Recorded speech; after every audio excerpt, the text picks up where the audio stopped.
వేదాల ప్రకారం ఇప్పుడు ఈ బ్లడ్ మూన్ అనేది పెద్ద విషయం ఏం కాదా? విషయం కాదు అనేది నిజమైనది. బ్లడ్ మూన్ ఇప్పుడు కాదు, వందల సంవత్సరాల క్రితం కూడా వచ్చింది.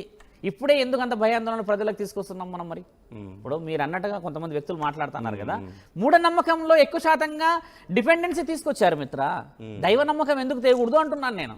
దైవ నమ్మకంతోనే కదా మీరు అన్నట్టుగా బ్లడ్ మూన్ ఎవరు సైన్స్ నెగిటివ్ ఫోర్స్ ని పాజిటివ్ రెండింటిని మనం యాడ్ చేయాల్సిన అవసరం లేదు. మీరు అన్నట్లు సరే దెయ్యాలు భూతాలు పక్కన పెడితే దేవుణ్ణైనా సరే ఈ విషయానికి కనెక్ట్ చేయాల్సిన అవసరం ఏముండదు. అట్లా ఉండదు.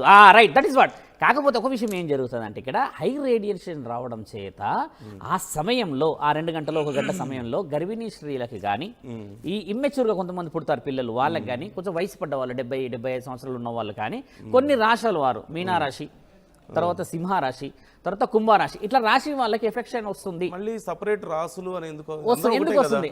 అందరూ కూడా రైట్. ఈ క్వశ్చన్ కూడా చాలా మంచిది. 12 రాశులలో నేను ఇప్పుడు మీరు అడిగిన ప్రశ్నలకి క్లారిఫికేషన్ ఇవ్వాల్సిన అవసరం ఏముందంటే స్వామి, ఈ రాశులు తర్వాత చంద్రుడు, సూర్యుడు, భూతాలు, పిశాచాలు, దేవుడు, ఇవన్నీ ఇంత మల్టిపుల్ టాపిక్స్ ఎందుకు వస్తున్నాయి? ఒకటే టాపిక్ రావాలా, it was proven by the science, లేకపోతే రెండో టాపిక్ రావాలా, it was proven by the gods, అంటే మన పురాణాలు. ఈ రెండు మిక్సప్ చేసేసుకొని సొంత లాభానికో లేకపోతే స్వలాభానికో ప్రజలని మనం భయపట్టించేసి ఒక నమ్మకం వైపు తీసుకెళ్లిపోవడం ఏంటి అంటే అందులో భయానికి ఎక్కువ. మీరు అనేది ఇప్పుడు కొంతమంది మీద ఎఫెక్ట్ ఉంటుంది అంటున్నారు కదా, డెఫినెట్లీ మీద ఎందుకు ఉంటుంది? మీద ఉండాలి కదా. అలా ఉండదు. కొంతమంది మీద ఎఫెక్ట్ ఉంటుంది అంటే స్వామి, ఇప్పుడు నువ్వు ఉన్నావు, నీ పర్సనాలిటీకి నా పర్సనాలిటీకి తేడా, మన ఇద్దరం బేర్ చేయగలుగుతాం ఎండని వర్షాన్ని ఏదైనా. గర్భవతి బేర్ చేయగలదా? ఒక కంటిన్యూషన్ చూడాలి. రాసులకి సంబంధం, రాశులు నేను చెప్తాను, రాశులది వివరిస్తాను. ఇప్పుడు మీరు అన్నది కొంతమంది అని అన్న విషయం చెప్తున్నాం. ఇప్పుడు ఈ రాశులన్నీ స్వామి ఫస్ట్ మీకు ఎందుకు ఎఫెక్ట్ ఉండదని చెప్తాం. హై రేడియేషన్ అనేది హాస్పిటల్లో ఏం రాస్తారు స్వామి? ఎక్స్రేకి పోయినప్పుడు మీరు హై రేడియేషన్ ఉన్న దగ్గర మీరు ఉండొద్దని అంటారా?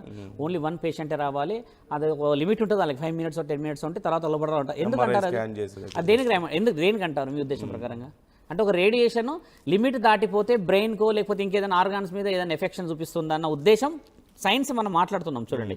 అలా గర్భిణీ స్త్రీయో చిన్నపిల్లలు ఇమ్మెచ్యూర్గా ఉన్న వాళ్ళు పోయినప్పుడు అతి నీల లోహిత కిరణాలు సూర్యుడు ఆ చంద్రుడి నుంచి తీవ్రంగా కిందికి రావడం చేత మనకి ఒక బ్యాక్టీరియా, మీరు అన్నట్టు ఒక వైరస్ ఏదైనా వచ్చినప్పుడు వీళ్ళకి ఇబ్బంది అవుతుంది అని అనడానికి అర్థం ఉంది అక్కడ. ఇవన్నీ మన వేదాలు చెప్తున్నాయి. వేదాలు చెప్పట్లేదు, సైన్స్ చెప్తుంది. వేదాలు ఏం చెప్తుంది?